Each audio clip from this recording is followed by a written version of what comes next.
Halo dulu-dulu, perkenalkan nama saya Pani Septian dari jurusan Sejarah Peradaban Islam kelas 4A dengan NIM 12450101014. Pada kesempatan kali ini saya akan memenuhi tugas ujian akhir semester mata kuliah Sejarah Studi Kawasan Dunia Islam.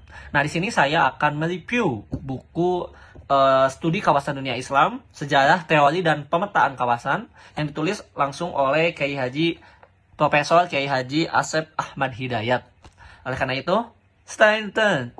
Dalam buku itu saya tertarik pada subbab yang berjudul yaitu Dunia Islam, Perspektif Keragaman Budaya.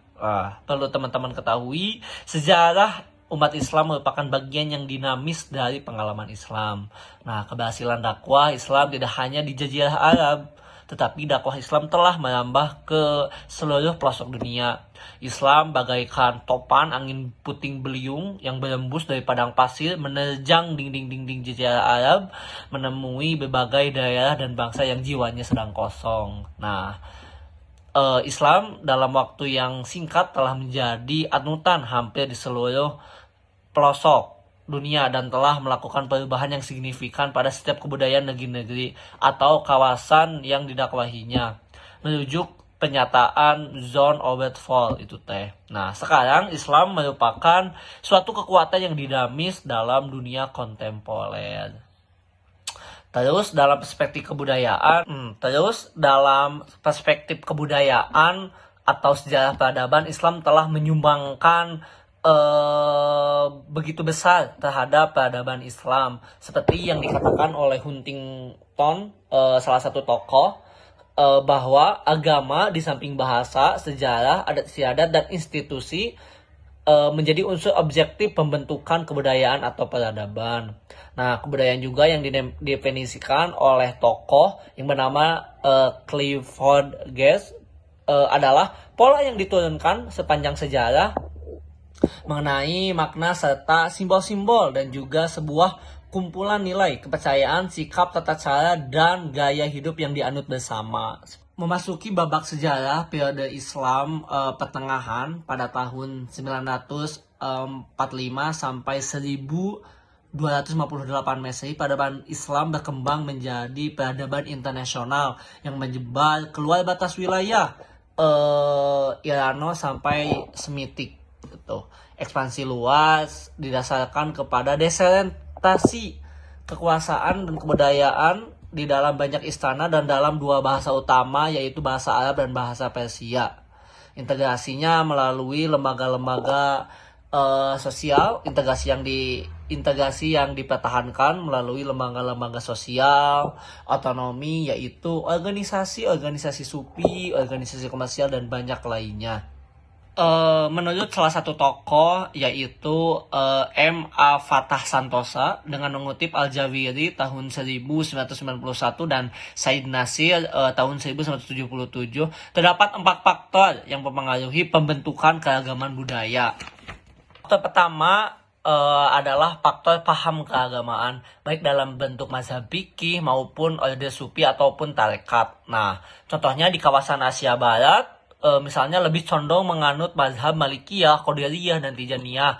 Turki lebih ke Hanafi, Mauliyah, dan Bektasiyah. Sedangkan Asia Tenggara lebih ke Syafi'iyah, Qadiriyah, dan Tijaniyah. Nah, paham-paham keagamaan tersebut telah memainkan peranan yang sentral dalam memberikan rasa spiritual. Dan demikian, rasa kebudayaan tertentu pada kehidupan masyarakat muslim di kawasan-kawasan tersebut. Nah, itulah yang menjadi salah satu faktor terbentuknya keragaman budaya, yaitu yang pertama adalah paham keagamaan. Lalu faktor kedua adalah ciri-ciri etnis dan rasial. Nah, pemeluk Islam gitu, menurut Nasr dan Al-Faruq, ciri-ciri ini mempengaruhi bahasa dan kesastraan. Segala macam bentuk seni, termasuk musik, variasi dalam kaligrafi dan apapun itu, dan dalam banyak perhiasan, itu sangat mempengaruhi akan keragaman budaya.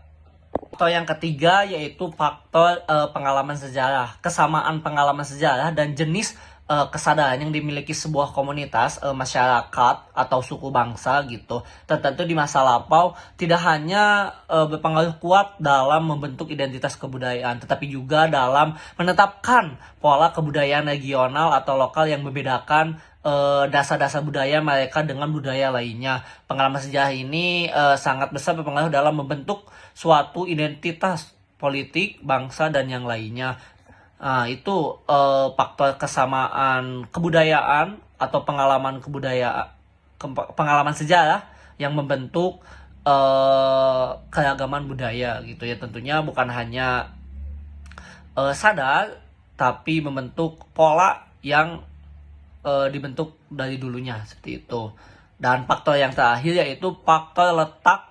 Faktor yang terakhir atau yang keempat adalah tidak kalah penting dari faktor-faktor lainnya, yaitu ciri-ciri demografis dan geografis. Terkadang tata letak memang secara signifikan membedakan keragaman budaya karena perbedaan tempat antara masyarakat satu dengan masyarakat lainnya terkait dengan tadi pengalaman sejarahnya, pola yang membentuk awalnya itu sangat berbeda. Nah, dengan demikian faktor yang keempat yaitu demografis dan geografis itu sangat signifikan sekali dikarenakan perbedaan tempat atau pola kebudayaan dari awal, dan itu merupakan salah satu faktor yang membentuk keragaman budaya. Bisa disimpulkan ada 4 faktor yang mempengaruhi keragaman budaya. Yang pertama ada faktor paham agama, yang kedua ada faktor pemahaman